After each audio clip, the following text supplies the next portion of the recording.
Yes, guys, good evening, one and all. Welcome to a very, very special edition of your R&R Revelation show. Don't adjust your sets. Reece David Evans has not gained beauty and glamour over the last 24 hours. I am joined by legendary Welsh broadcaster, Mr. Bryn.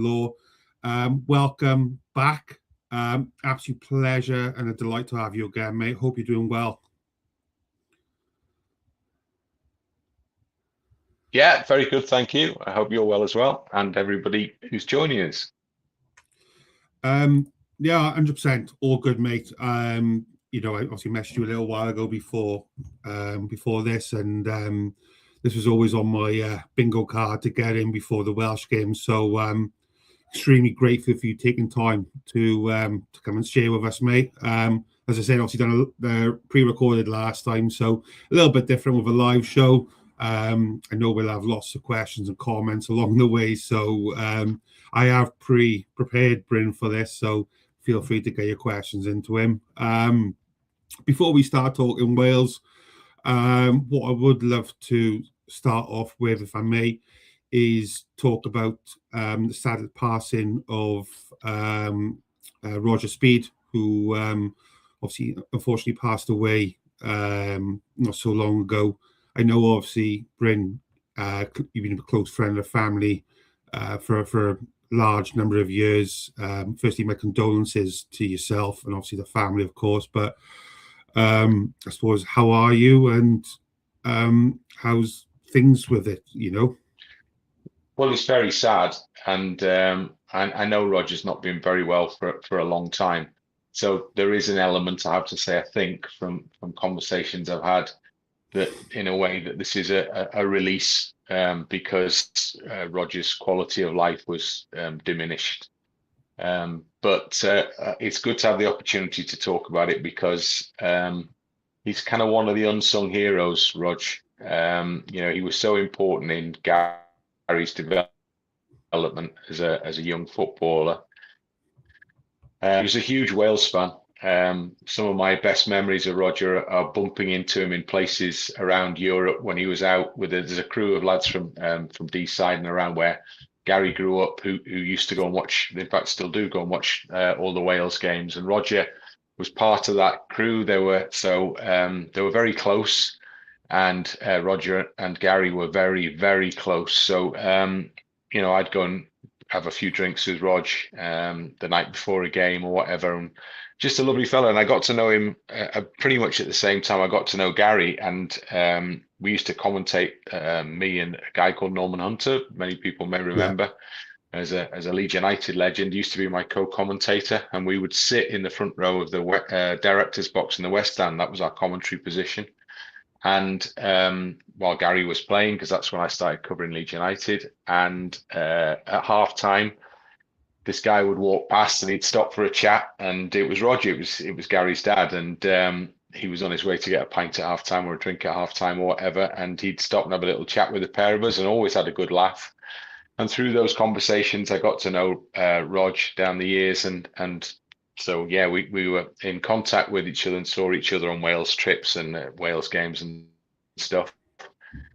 And then we met in very, very different circumstances, because I have some really powerful memories of Roger, and unfortunately, some of them are linked to that tragic event, the loss of his son. Unbelievable. Just you cannot comprehend how that must have felt for him. And the first time I saw him after the news had broken about Gary was the following weekend. There was a game at Goodison, Everton game, and Sky Sports News had dispatched me to cover the game, to actually cover the match. But there were going to be there was a memorial planned before the game, so we'd be reporting on that as well. And I walked into Goodison with Barry Horn, a good pal of mine, obviously the ex-Wales player and former Evertonian. And Barry was there to watch the game. And as we walked into the reception area at Goodison together, that moment will stay with me forever, because it just, what do you say? So we had a big hugging reception at Goodison, but it was it was very, very powerful. And then I mean, I can't speak highly enough of Roger. He was just a brilliant guy. He'd been a fireman. He'd been a brave man. He'd done a dangerous job. He had a wonderful sense of humour, and he was just a great guy to be around. And then he'd suffered this unbelievable tragedy. But you know what? Even in the midst of that, I was working on the Wales-Costa Rica game, the game that was set up as a tribute to Gary's memory. Yeah. And in the build-up to that, the Sky producer, said, would I get some preview material together? So I thought, well, I suppose I could ask Roger, and if he'd do something. And so I got in touch with Rog, and he said, yeah, of course. And it was just that was his reaction. He just said, yeah, of course, I'll help. Yeah. And so we met up at Wrexham's training ground. He was bringing Ed, Gary's son, along. He was playing, and we found a quiet room and we sat down together. One of the hardest interviews I ever did, because of the circumstances, but whatever. And I just thought that was a mark of the man, because even in this most terrible tragedy, he was still wanted to be helpful, and wanted to talk, and wanted to say things that might be useful to people in the aftermath, having suffered this awful thing. And that was he came to sit next to me for the Costa Rica game. So rather than go and sit in the posh seats, Rog brought Ed and Tommy, Gary's two lads, and they sat down with me where I sat in my report position down by the side of the pitch. Cardiff City there was a drink in the hotel, the St David's Hotel, afterwards, and it ended up with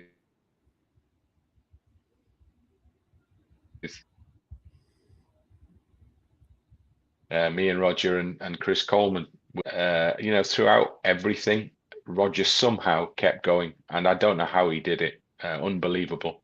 The courage he kind of showed to just keep going. And then later on, I was able to help a little bit, because I hosted some golf days that they did in Gary's memory to raise money for relevant charities, mental health charities. So that's how Rog kept going. And Carol,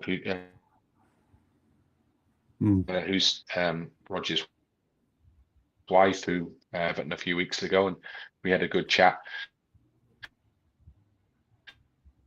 So Roger and Carol kind of threw themselves into the concept around fundraising. There was a great support network there, I think, as well. So I'd go along to the golf days, and Roger was his kind of life and soul, and so how he managed to do that, I don't know. That took incredible level of I don't know what the word is, frankly, but he was just such a lovely guy, and I will miss him greatly. I think that's beautifully put.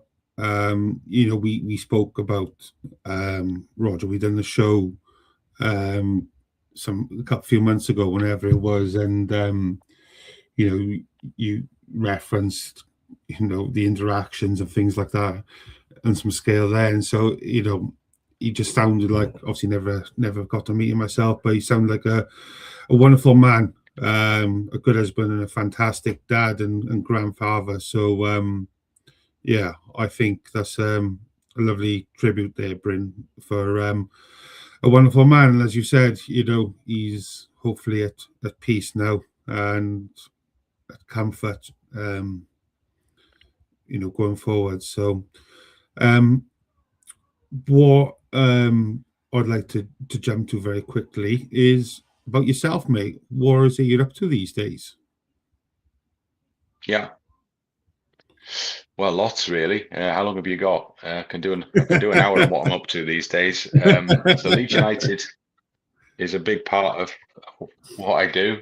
So I commentate on all the Leeds United games, home and away, and I do some university work. So I teach at the Leeds Beckett University. Bizarrely, I teach sports marketing, but not sports journalism, although I do teach some sports journalism students. So that's been something I've done for a number of years, because I've always done the FAW coach education work. That's ongoing. So I had a session, I was meant to have a session today, it's been rescheduled, but I do that kind of coach education role. That's led into some media coaching as well. So I've got some people who are doing media coaching. I'm doing media coaching with now, one-to-one media coaching. I've signed up for with a part of the project around the redevelopment. So I told you this was going to take a while, didn't I? The redevelopment project around Leeds United, around Ellen Road and South Leeds. So I'm now working. I've had my first meeting with those guys this afternoon. That's a completely different departure for me in terms of my previous experience. Well, not completely different. There are elements of my previous experience that I hope are going to help me in this new venture. But it's an exciting new challenge. I think we described that one as, because it's to do with redevelopment work and engagement, stakeholder engagement, all these things that people talk about these days, talking to people in the community, and then creating narrative around the way that the stadium and the entire site around the stadium is hopefully very soon going to be redeveloped. So that's something that is going to give me a new view on the way everything fits together, a bit more corporate than probably I've been used to in many senses previously, but it'll be really interesting and I'm looking forward to doing it. So that's some of the stuff. That's probably not all of it, but there's quite a bit in there to go at. Yeah, actually, I think you mentioned last time we spoke with the university side of things and that, so clearly that's still going well then. Is that long term, would you say, keeping your hand in with the university stuff? Well, I've been doing it when I left Sky, which wasn't my decision. So when I was told I was leaving Sky, the very first opportunity, and was in a big panic because I'd been a staffer for over 20 years at Sky, and now I was suddenly becoming a freelance unless somebody was going to offer me a proper job, which 6.5 years later, was it nearly 7 years later, they still haven't, but not like a full-time 9-to-5 type thing. So my panic initially when I came out there was, what am I going to do? I don't know, how's this going to work? And the first conversation I had post Sky was not with another sports broadcaster, it was with a university. So I got I was put in touch with somebody at Hallam University, Sheffield Hallam University. I got talking to them and they said, oh yeah, you can come in here and do some stuff with us. So that was the first,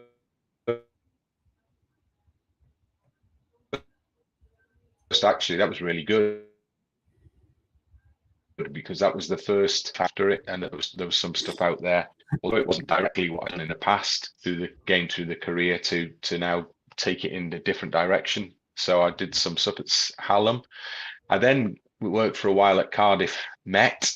That was really good. Unfortunately, there is a tale around this, which I'll share because it's fairly brief, is that I got signed up to work. They have these full-time, part-time roles at university, or maybe it's part-time, full-time. So you're on staff, but you're only contracted for a certain number of hours. So I was on one of those contracts, working with the really good sports journalism, sports broadcast, I should say, Cardiff Met. So I was signed up to go and work for them. So the way that it was all set was, and that was my kind of half week, if you like. So that's what I got an Airbnb booked up in Cardiff City Centre, and that was for the first term through to Christmas. And I started doing that. So it was hell of a commute, as you can imagine. It's 250 miles from Leeds to Cardiff, which I'm used to doing, but I was doing it on a weekly basis now. So I started doing that, and about a week or so in, I got my first look at it. The numbers didn't look familiar. I thought, that doesn't look right. So I checked, and it was right. And the thing that I'd done, having been on staff in a job previously, and before that I was at the BBC on staff, so I never really had to read a contract. I hadn't read this one properly, and the words that I'd missed, the 7 letters that I'd missed, were pro and rata. So what I thought was, I saw a big number and thought that was my number, but Yeah, actually yeah. my number was half as big as that, pro rata, you Oh, see. So I learned a very valuable lesson there. And that's to always read the Latin bits. And so pro rata meant I was actually getting half as much as I thought I was getting. And unfortunately, what that meant was I couldn't actually justify carrying on with it. As much as I was really enjoying doing it, because the great yeah. courses, good people to work with, I just couldn't carry on because I was actually losing money doing it. By the time I paid an Airbnb and I traveled, down there and back and all the rest of it, I wasn't making any money. So the experience was good. So I stuck at it through till Christmas. And I did a term there. And then unfortunately I had to call it a day. But I walked straight out of Cardiff, met into a meeting at Leeds Beckett, because they said, we didn't know you wanted to do, academic stuff. And so they then said, well, why don't you come here and do some stuff? So I think that was 4 years ago now. So I've been working at Leeds Beckett. So I go in there.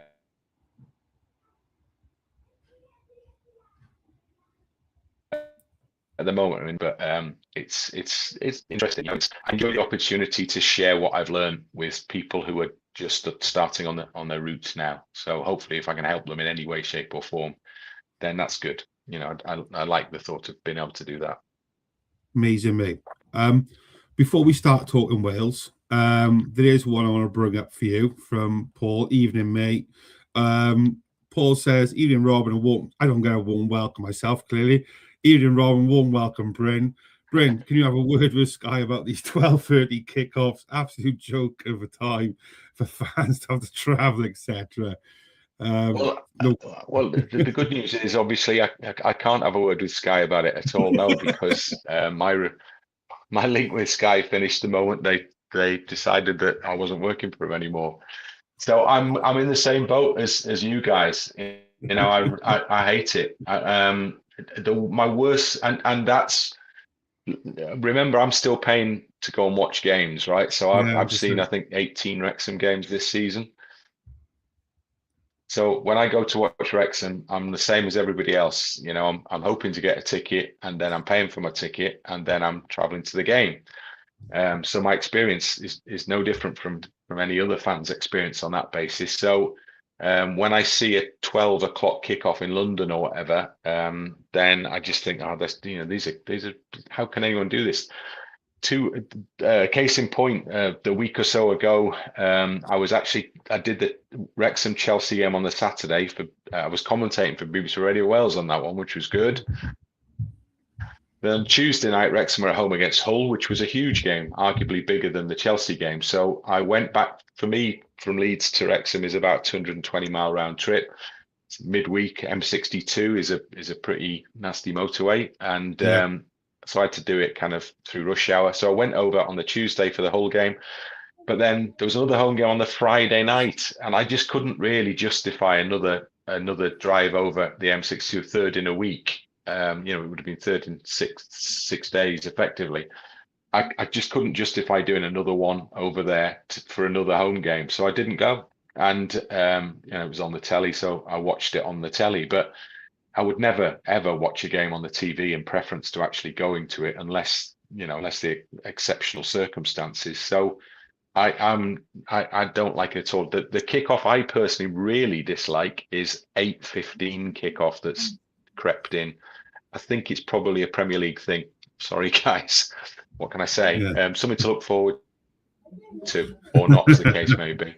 But the 8:15 kickoff, I'm getting old, right? And generally speaking, I've got this alarm thing goes on my watch now at 10:20 or something, and it says health check. It's nearly time for your bedtime. Genuinely, this happens. So I'm then thinking, right, from about 10:30 onwards, I'm upstairs. I'm going to bed now, and my head's on the pillow before 11 o'clock, and yet here you are at 8:15 kickoff. I'm standing at whatever, before you've even thought about getting in the car, and then quite often the nightmare journey home, because they've closed most motorways between you and your destination. So I dislike intensely the constant shifting of kickoffs.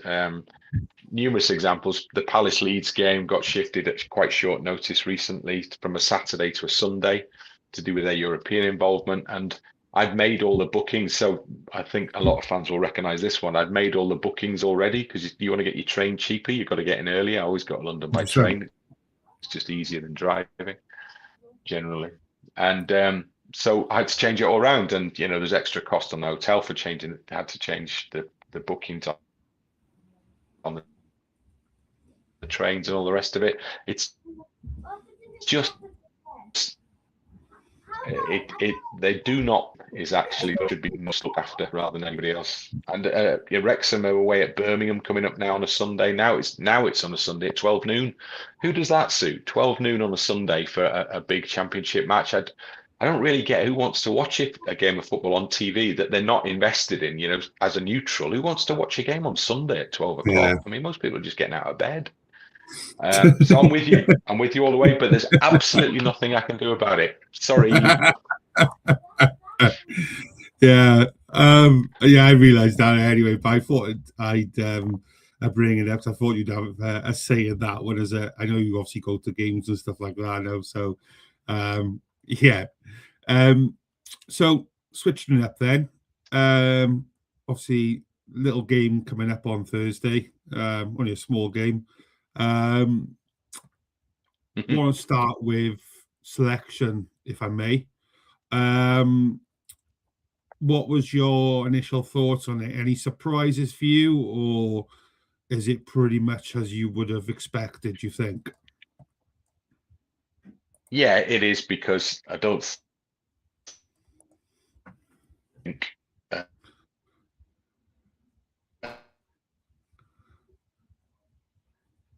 oh, you're breaking up a sec, Bryn. I mean, it's an ongoing issue, isn't it? But you're not really blessed with too many. I don't think there's too many issues to sort when you're picking a Wales squad, generally speaking, because the pool's not huge. So I think the squad by and large has picked itself. I don't see that there's too much else that could have happened with it. I know the approaches were apparently made to Ashley Phillips just to try and bolster it in that particular area. But I think the bigger problem is always who isn't available rather than who is available. And that's the case again with this squad, isn't it? So no real surprises in there. I think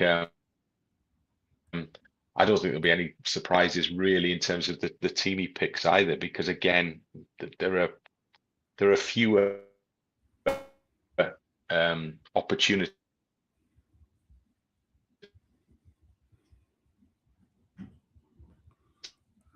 to change things around than there were previously. Sorry, you broke up a little bit there, mate. The notable absences, you could obviously Kiefer Moore not available, and obviously the experience of Ben Davies. Most notable absences. Yeah, I know there was talk of that. Phillips, wasn't it?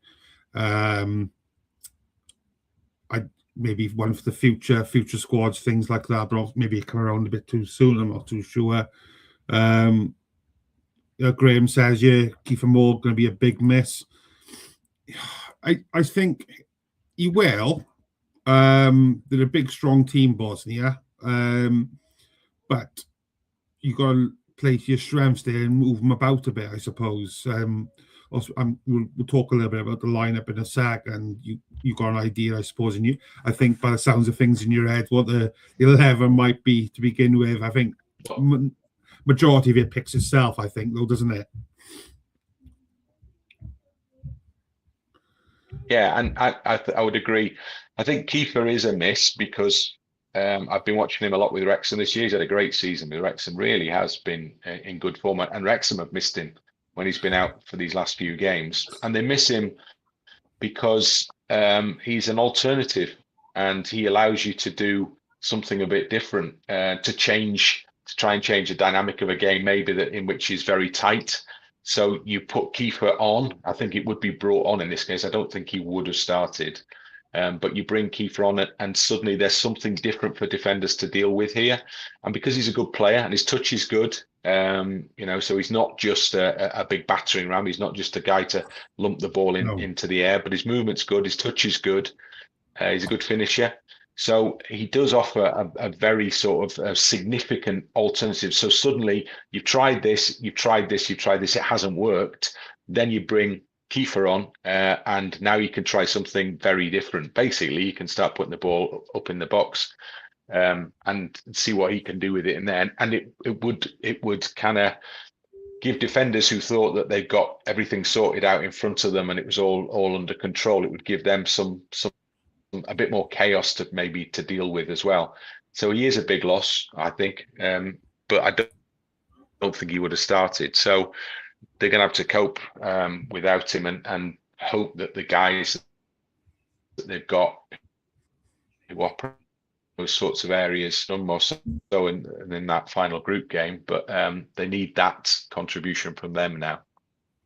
And and Graham brings up a good point here. I know you don't want to say fault of Cardiff too much these days, but it is similar with the Yusuf Saleh situation we have at Cardiff. He was the focal point, the big strong man who led from the front. We don't have another option like Yusuf in the team, and you can see it that the plan B obviously is a little bit different with league games because it's obviously week in, week out, sometimes twice, 3 times a week. Cardiff having to deal without it. So yeah, we get it. It's well known how much of an impact a sort of big man can have up front. Like you said, you haven't necessarily got to be that battering ram. Yusuf's not necessarily the case. He's got quality feet as well. So it's just good to have a plan B, isn't it? An alternative option instead of sticking the little man up front thing. Yeah, and I think the modern defender is not entirely kind of geared up for playing against the old-fashioned centre forward. And I think sometimes I've seen evidence of it with the Leeds games this season, where Leeds have just been able to kind of disrupt the opposition, who are more used in the Premier League to kind of stroking it round as central defenders, passing it side to side across the back, without anybody kind of in front of them, immediately in front of them, or harrying them or charging them down, and or somebody who's trying to make runs down the channel, or who's just going up in the air with them and kind of throwing the arms around and stuff. There seems to be a sense that the modern defender isn't maybe used to coping with that sort of thing. So these are the circumstances where you can maybe change things a little bit by throwing Kiefer into the fray. But it's not available, and being a Wales fan has always been about who's missing as much as it is who's available, hasn't it? So you're going to just shrug and get on with it, I'm afraid, because it'll always be the case. You'll pretty much never get the fully fit, perfect squad. No, 100%. I think looking at the team, do you think the back five? I would assume that pretty much picks itself. You're going to be looking at Darlow. I say picks itself. Some may argue, but I would go Darlow, De Silva, Williams wing backs, and I'd go Roden and Dylan Lawler ahead of Ben Cabango personally. Granted, well, you would say that, wouldn't you?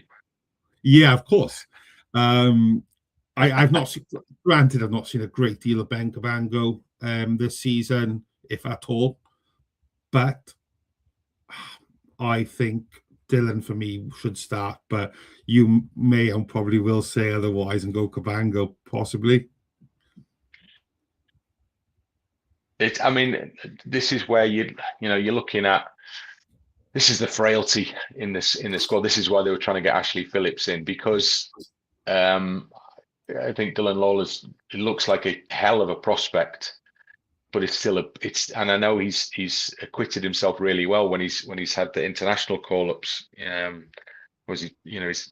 He's come in so early into the setup, and he's got a great future by the look of it. But in a game of this magnitude, that's an area where you really want. I mean, Ben Davies is. If you're talking about players missing, I think, to be honest, Ben Davies is the big miss 100% because agreed. he's so versatile. His level of experience is exceptional. He's been in this position now countless times previously. Brilliant guy to have around the place, just the absolute consummate professional. And he is a huge hole that they just cannot fill, frankly. So there is a problem in that centre of defence. And I mean, ideally, you want players. I've got to say, you really want as many players as you can playing at the highest level possible, and have. I've got to be careful here because I'm gonna get.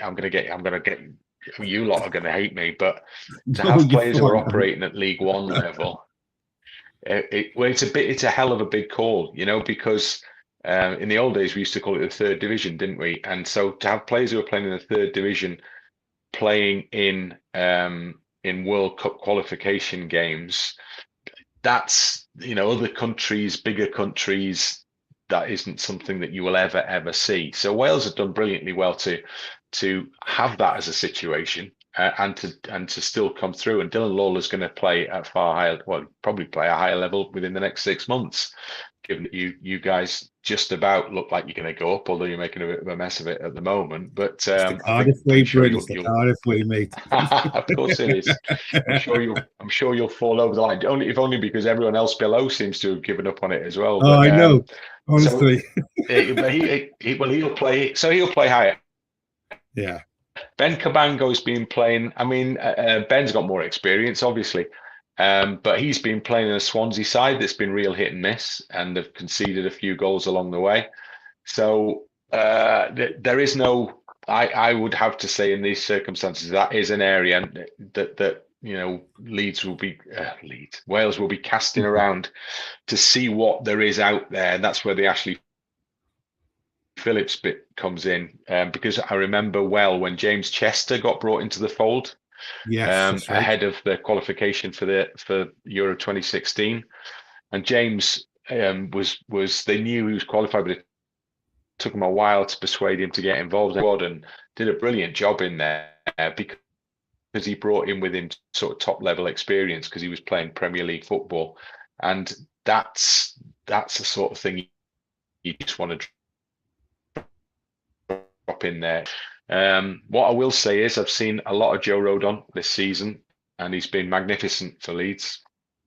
And Nico Williams looks like, even in a Forest side that's not been very, very good by and large, Nico Williams has been playing regularly and has been playing well. And Jade Silver obviously is in a team that's top of the championship and flying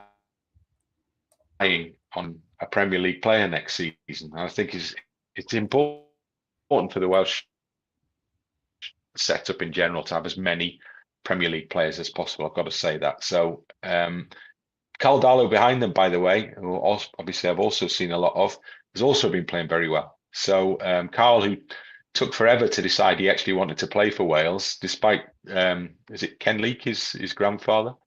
Despite there's such a strong connection with Wales family connection, that I know he's loving it now. And I had a quick chat with him about it after the game on Saturday, and he was really looking forward to meeting up. And he's with his pals.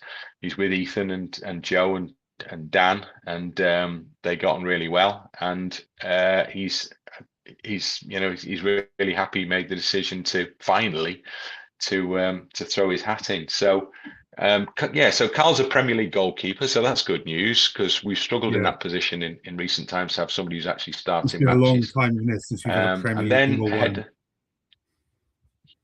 It came. Even this has come about in unexpected circumstances, because Carl wasn't supposed to be Leeds number one at the start of the season.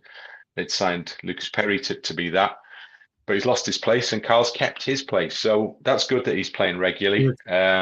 And he's got a bit of a communication thing going on with Joe already, because obviously they play together week in, week out. I mean, another option would be to put Ethan in that back line.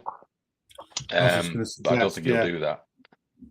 Yeah, that was another option. If you go, oh, I suppose you've got the option with Ethan, if he does go play him as a defensive midfielder, he can revert to the back five.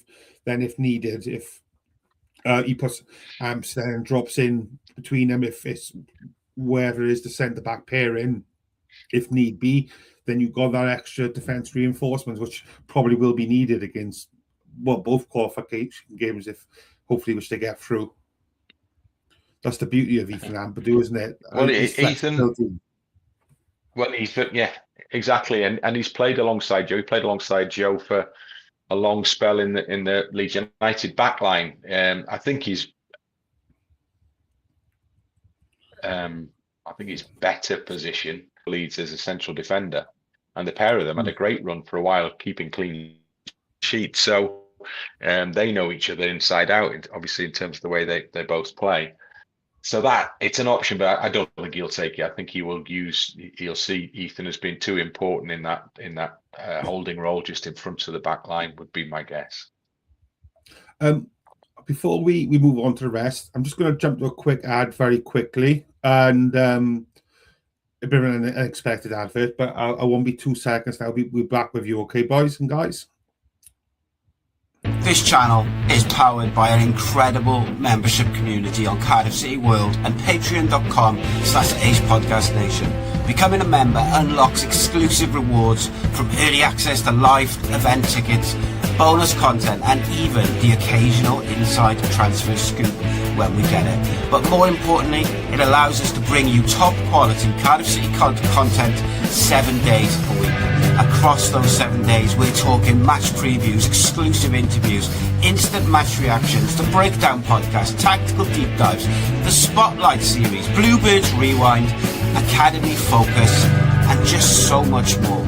Led by myself, backed by an army of passionate Cardiff City fans, this is content created by fans for fans. Balanced, professional, and 100% all about the club we all love. If you enjoy what we do, then join the community today and support what we are doing as we help to keep Cardiff City World flying high.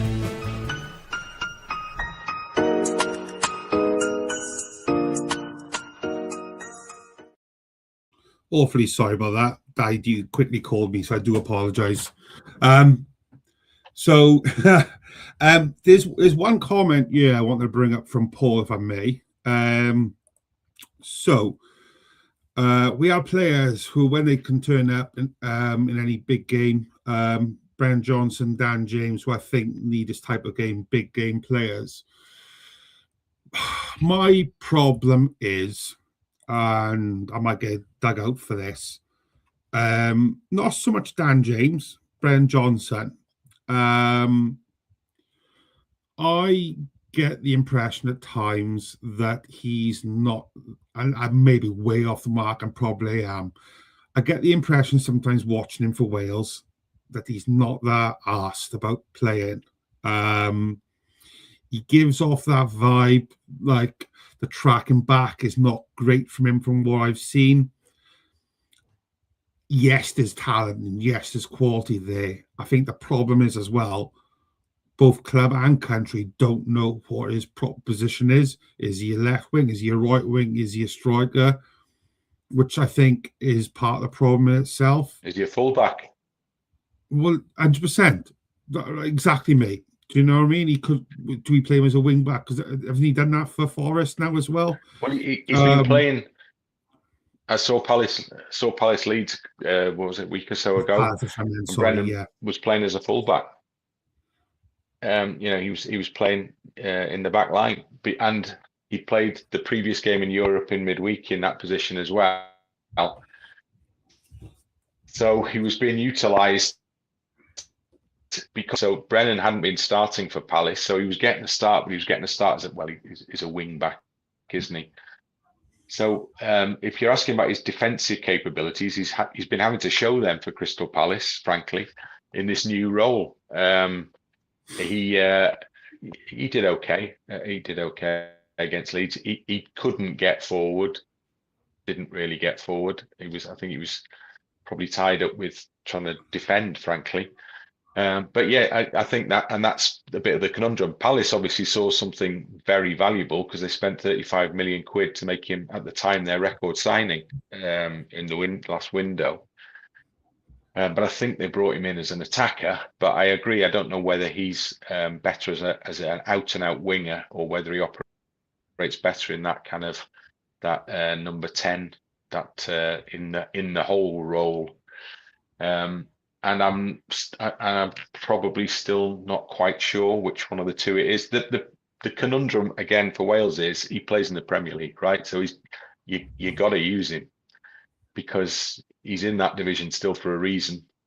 But the frustration is, you know, that he can be a really, really important player for Wales, and yet you don't always see that contribution in terms of what he's done in the course of the game. So, you know, the small nation, small squad, small pool, I should say, of talent. You want the most out of everybody. You really want everybody who's playing at the highest level to display that in the way that they play when they play for the national team. And Yeah. I would quit. I'd go against the. I've seen the comment about the uninterested bit. I don't think that can be the case. Basically, I'll be on come, okay, because there are ways and means to ensure that you don't get selected, right? So I don't think it's a case of him not being interested. Maybe that's the kind of the vibe he gives off a little bit, but that might be something to do with his general demeanor. That I don't think he's uninterested. Anybody who shows up for an international squad, I would say, is, because they don't do it for the national team, potentially picking up an injury which hugely negatively impacts on your club side, and you could be in the middle of something really big at your club side. So every Premier League manager or every team manager is dreading, you know, the news that one of their players has got injured on international duty.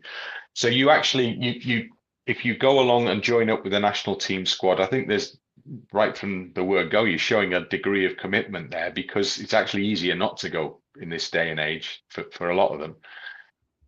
So he does come. I think he does want to do really well with it. I just, maybe it's in finding the way that he does that maybe it's in finding the role for him where he can contribute in a way that you know, shows him to be the player that he really is. I don't know.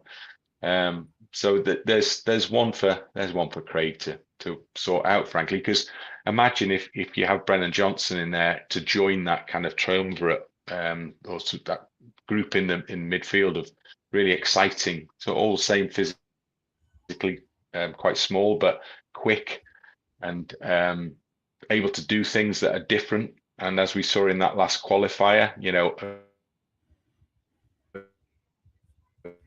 at times can overwhelm the opposition, completely overwhelm. We all want to see him be a big part of that.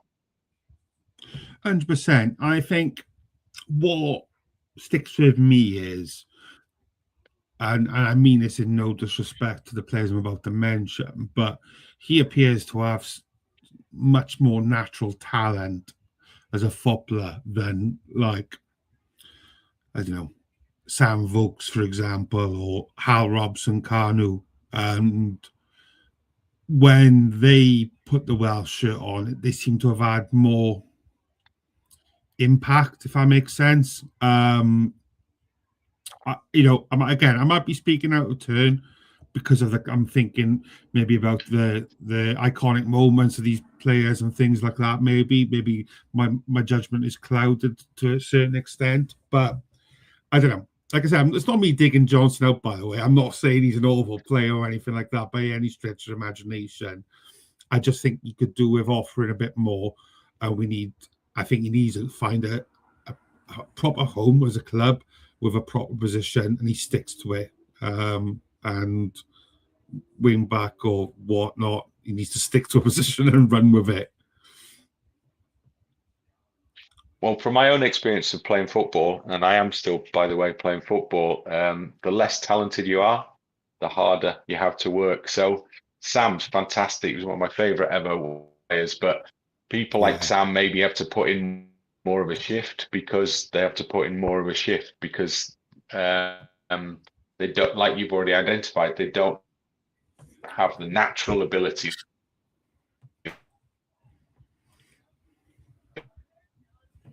They don't have that burst of pace or whatever it is committed, because at least they're being fitted.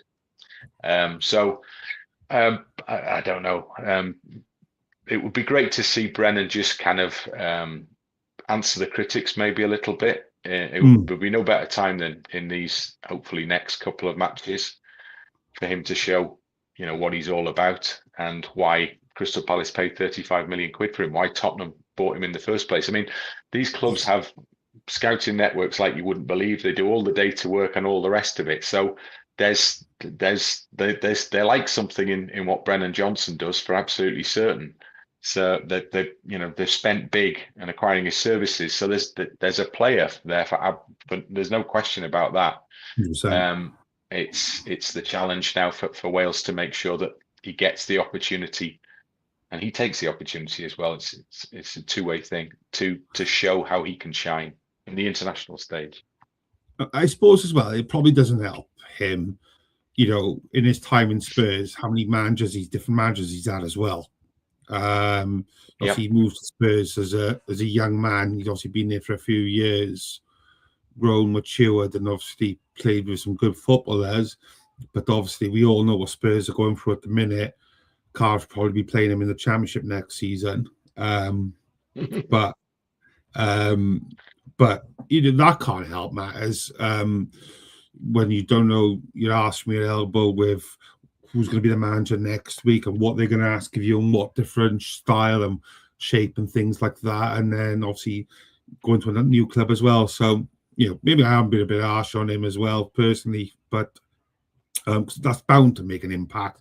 You know, we've had ex-pros on in the past and they've spoken very much so on different coaches, different philosophies and things like that. So I'm very much aware of what it can do, but agree though. Fingers crossed he can shut my fat mouth up now on Thursday and go and get himself a hat trick, and all will be forgotten. But yeah, what do you see the midfield attacking line looking like? Well, that should be straightforward, shouldn't it? I mean, the key man in all of this, all of a sudden, has become Harry Wilson, because he's the one.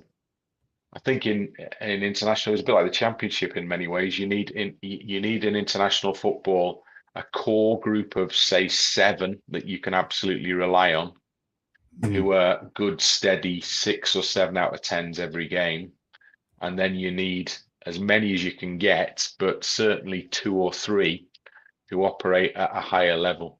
And if you have that combination, I think you might have half a chance. And that's what that previous Welsh success was largely built on. You had a group of people like Sam Vokes, who are real solid, dependable, really good professionals, Joe Ledley and people like that. Who with a group, the core group, and then we were lucky enough to have the little bit of magic dust sprinkled on top in the shape of people like Gareth Bale and Aaron Ramsey, obviously, in particular those two, but also some of those really gifted players in different ways, people like Joe Allen as well, and Ashley Williams, who really achieved the peak of their careers playing international football. And so you've got in the Welsh team. Well, yeah. There were players who all hit their peak around about the same time, and it was a very happy coincidence. But you've got in the Welsh group a couple in there, but I think the one who stands out as somebody who's likely to do something different currently is clearly Wilson, and you need him plus a couple of others. So Brooks can do it. David Brooks can do it. I mean, what I really liked in that, it was a weird qualification campaign for me, because at times, so the Belgium away game, which I went out to, I think was like the classic example of where this team is at, because for the first half of the game, Wales were absolutely terrible, as bad as I've seen. And I was in Eindhoven for for the 7-0, 7-1, whatever it was. So I've seen some absolute hammerings down the years. So away in Belgium, we were all over the shop for 45, 50 minutes or whatever it was. And then for the next half an hour in the game, we played some of the best stuff I've ever seen Wales play. And to get back to 3-3, and then still contrive to throw the game away even after that. And there've been other halves in the qualification campaign where I've looked at, I thought they're all over the place here. They're defensively, this is terrible. And then in the same game, something switches and they're back on it again. And all of a sudden, those guys up front are doing what they were meant to do and flying forward. So the appearance given to me is that this team is really good going forward, right? And so if there's an opportunity to kind of bomb on and go front foot football, then there's a team there that will take that opportunity, seize that opportunity. The problem is if there's a team in there that's like canny and clever and has worked out that the fragility in the Welsh side is when you attack them, and if you do that with sufficient quality, you will get opportunities. And then all of a sudden you have another high-scoring game, and maybe Wales are on the wrong end of it, to be honest. So it was a qualification campaign where at times I'm thinking this football's absolutely fantastic, and then at other times I'm thinking this football's absolutely terrible, and that could be in the space of the same 90 minutes. So are you thinking then false 9 Thursday? Well, yeah, because there isn't a 9, is there really? Well, that was going to be my next point. Because again, I don't like digging players out. I don't, because they're obviously doing a hell of a lot better in life than me with certain things. But you look at Mark Harris, for example. Obviously, ex-Cardiff City player. No, we know him as Cardiff fans quite well. Still baffles me that, and this probably goes back to your earlier comment of picking players in higher divisions and things like that, which I get, but I will be a little bit disappointed, I will say, if Mark Harris is starting on Thursday. I know he works hard. Well, I mean, I know he works hard, and I know he does. And that's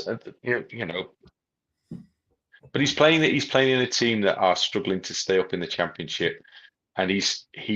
I don't think he's a regular starter, is he? I'm not avidly following Mark's career. I've seen him play a few times recently. I saw him at the racecourse. Earlier in the season. But Oxford have found it difficult. He's found it difficult. So again, we've got to be realistic about where we're at here collectively. It is that Mark is not in an international team, in an international squad if he's not Welsh. Similar sized nations also that would apply to. So he gets an opportunity because there's a smaller group of players to pick from there. But that's always been the case. So what you hope is that Mark comes in, and I don't think he'll start this next game. I don't think so. We'll see. But I wouldn't have thought so. But if he came in, that he has to perform. He has to contribute, but he has to make sure he kind of just hits his own personal levels. He's got to play to the very, very best of his ability. If he dips off that, then everything will be more difficult for everybody. Because I agree. It's got to be a coming together of all the elements. Players playing at whatever level they're playing. The collective is always with Wales going to be better. It briefly wasn't with the wonderful Gareth playing, but the collective is always going to be much more important to the outcome than the individual, really, for Wales. Occasionally, somebody like Harry Wilson may kind of run counter to that, but he needs the service to do the thing he can do as well. So, I don't think that Craig's got too many options really. Ahead of this one, I think I think most people could probably pick the team by and large for this game, and he needs that group of attacking players. I mean, I love it when you watch it, and they're kind of the movement. They're all over the place. They're popping up here, there, and everywhere. They're playing off each other. There's movement inside down the channels and all the rest of it. I think it's a great way to set up in international football, because it's so unpredictable. But it does come with a bit of a risk when you're playing high up the park and you want everybody bombing on and all the rest of it. The risk is that a clever team works it out and picks you apart, basically. So it would make it very difficult, because I'm still not quite sure, as I've already explained, I'm not quite sure where Wales are at currently. I'm seeing great things, and I'm seeing bits which worry me as well. So we'll see. Do you think, I'm yo-yoing a bit, so I do apologise. Should Wales be unsuccessful with the qualification campaign, do we see Bellamy taking charge in the next international game? I would have thought so, yeah, definitely. I mean, the only reason he wouldn't, I suspect, would be because he got offered something somewhere else, which is a strong possibility, by the way, because he's got enough credit in the bank from what there was he's done the with his Celtic group. links, wasn't it? Yeah. So I mean, there was the Celtic links a little while ago, wasn't it? That was possibly an option, wasn't it? Yeah, and you'll hear more of that. If Wales don't qualify, you'll definitely hear more of that. And there's a strong chance he'll go and he would probably go and take another job, I would think. And the issue with the international bit is that it's not really, well, it is a full-time job, but at times it doesn't feel like it. And I've talked to some of the guys about this. Gary used to talk about this, that you have these huge gaps in between matches. What do you do in that time? And some people just find themselves wanting to go back to the daily cut and thrust, of the club job. And for Craig, it would be well, he's had that role at Burnley and stuff, and he's had the role at Anderlecht before, so he'll feel that he's put in the hours on the training ground that would earn him the right to go into a full-time job at a club now. And he's right, because he's done the international bit as well. So at some point he'll want to test himself to see how he copes and how he fares in that kind of environment. So it could be sooner rather than later. So you've just got to be prepared for that all the time now, because where a manager gets an offer, they're quickly sacked. So where they get an offer, they're really duty bound to take it in most cases, to be honest. On the flip side of things, when Wales qualify, are you going out there to watch? I'd have to check my social media history first. Before anybody else did it. Excuse me. It's a good question. Do you know what? I'm gonna be honest here. I'm not sure I would. In fact, I'm going further than that. I probably wouldn't. And what is disappointing, in a sense, is that I think the World Cup is in a weird place at the moment. I don't know how much anticipation there is for the tournament, frankly. And as much as I know how important it would be to FAW for Wales to qualify, absolutely crucial. But from a fan perspective, does it look attractive? There's bits of it, maybe, but unfortunately, they're kind of the bits that aren't the American bits, and that's what Wales are potentially going to be landed into. So, the theories, it looked a great. Theoretically, it looked a great concept initially. Maybe, I mean, to go right back to the start of this conversation when we're talking about daft kickoff times. Daft scheduling is now afflicting most international tournaments as well. And this idea of these three centres, which are thousands of miles apart, Canada, Mexico, and the US, and the onus on the fan to make huge journeys in between, particularly in between games, but at some point, if you stay in the tournament in between countries, the huge cost of the accommodation, the huge cost of the tickets. I mean, there's a big official letter of complaint gone into FIFA today about the ticket pricing, and the fact it would cost you £5,250 in tickets alone to watch 8 games through the tournament, and that's the standard price stuff. You know, that who are they marketing this World Cup to? I don't really get it anymore. It's going to be Club World Cup vibes, isn't it? Remember, was it back last year? Well, when they had it? Yeah, in the summer, and that was the pre. But they did dynamic pricing for that. They ended up giving away loads of tickets because dynamic pricing goes up, but it can also come down. And so students were getting given 4 tickets for games in the Club World Cup. My suspicion is that might happen here because there's certain games in this, because they've been increased the size of the World Cup anyway.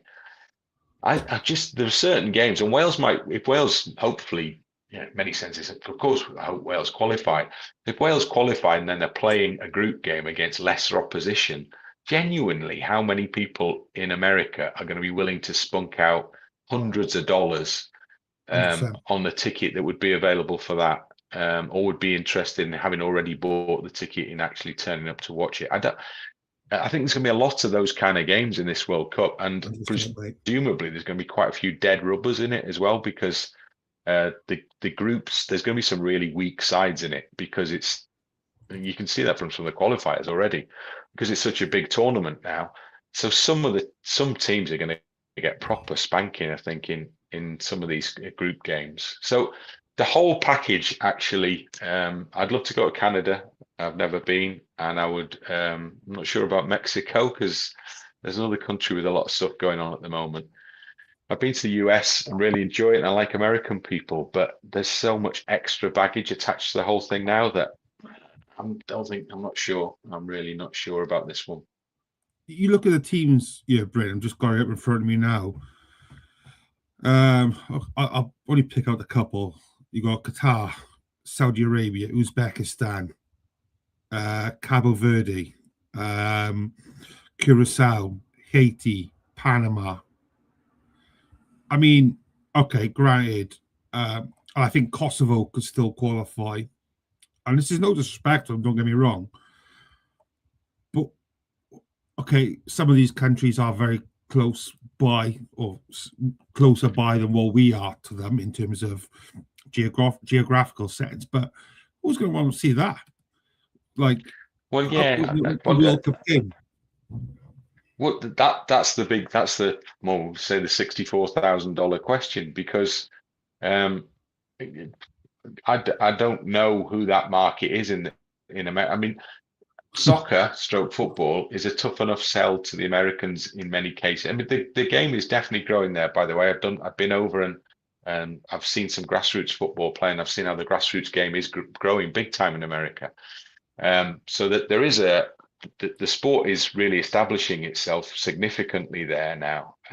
But still, how many people are going to be that invested to watch some of these tiny countries play, and probably play mainly very one-sided games of football? So unless you're kind of into the whole thing of going to a World Cup game because it's a World Cup game, then maybe you might be. Are there enough of those to fill all the stadia for all these matches? Because there are an awful lot of games taking place as well. So it's I don't know. It seems like a very big tournament. New played Zealand, that's another across one. too much. Yeah. Well, I mean, I doubt the Kiwis will be taking many with them, will they? To be fair, Jordan, and there's some countries operating under travel bans, so some places the fans are going to struggle to get into the country anyway. Even some of the admin team, and I don't know, the players may yet find it hard to get in the country. So that's just another level of the complexity around this tournament. They're just the timing. I don't know. It looks a very potentially problematic tournament to me. In a way, I hope I'm wrong. But if it was a problematic tournament, then I think it would be on the we'll be surprised. Be on the organisers. So well aware of the time. I've got a couple of questions I want to fling you away. Before I do, a couple of quick questions from the chat, if that's okay, Bryn, mate. Yeah. Where's he gone? It was about the stadium. From Graham. Thoughts on games being switched to Principality Stadium? I personally didn't like the games there, which I concur. I agree with that wholeheartedly. What is your thoughts? I would always say Cardiff City Stadium every time. I did loads of games. I worked on loads of games at the Millennium Stadium down the years, the Wales games, and it was, you always had the feeling that you were tenants in the Millennium Stadium. So you were dealing with Millennium Stadium staff, and you were there temporarily. And I'd go as far as to say it didn't feel like you were necessarily a high priority. I mean, we were there as the broadcasters, but we were still having to have conversations with people on the ground about stuff. And it was somebody else's home. It felt like playing in somebody else's home.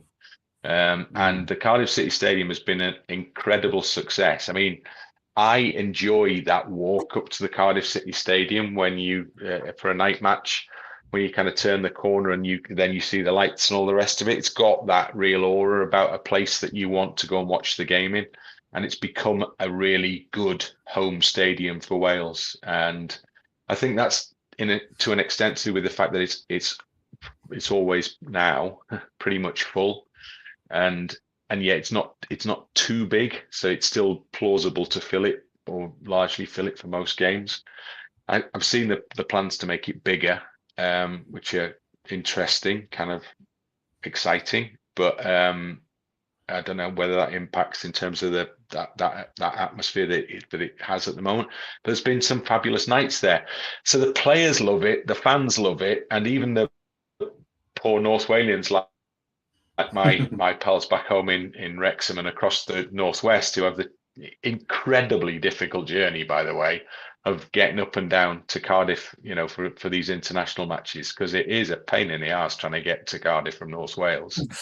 But we'll do that willingly because they like going there. And whether the same would apply to the Millennium Stadium / Principality Stadium, it's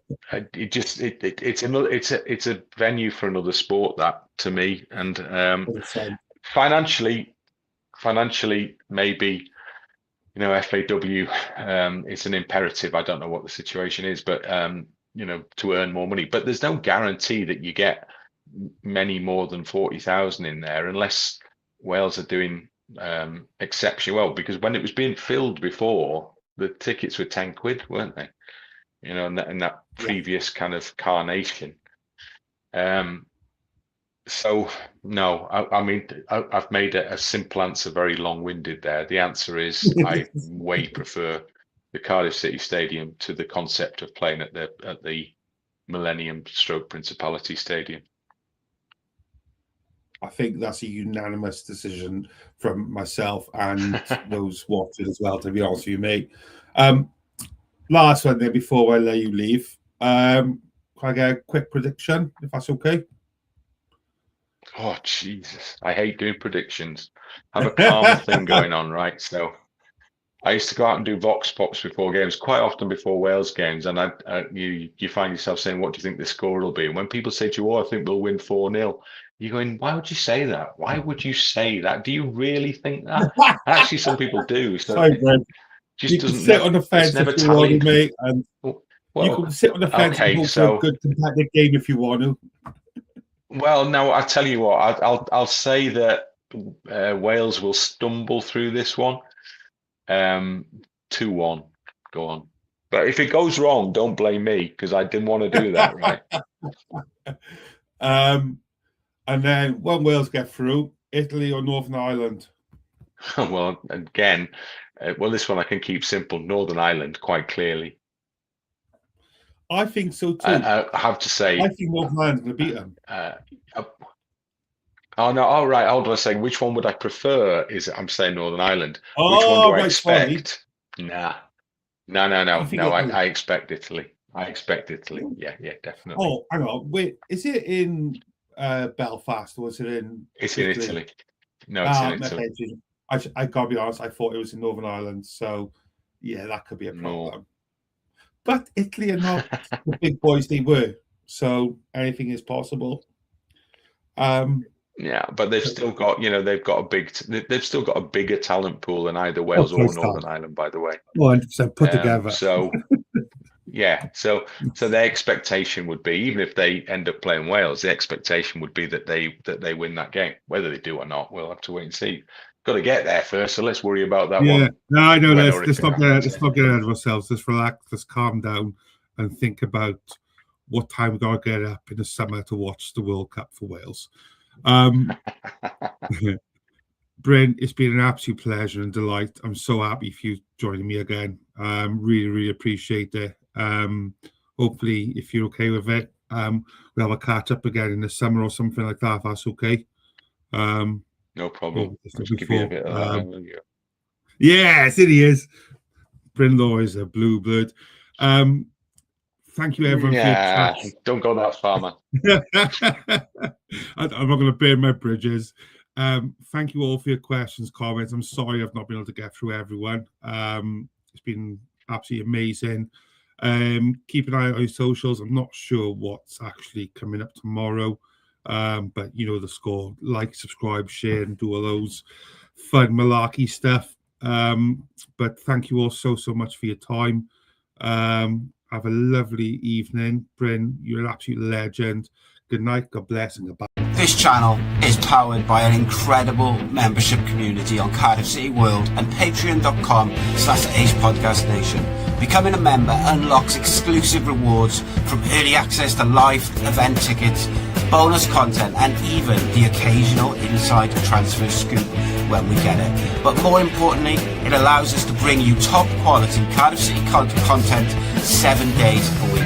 Across those 7 days, we're talking match previews, exclusive interviews, instant match reactions, the breakdown podcast, tactical deep dives, the spotlight series, Bluebirds Rewind, Academy Focus, and just so much more.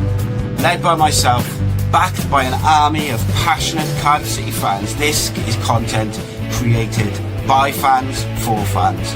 Balanced, professional, and 100% all about the club we all love.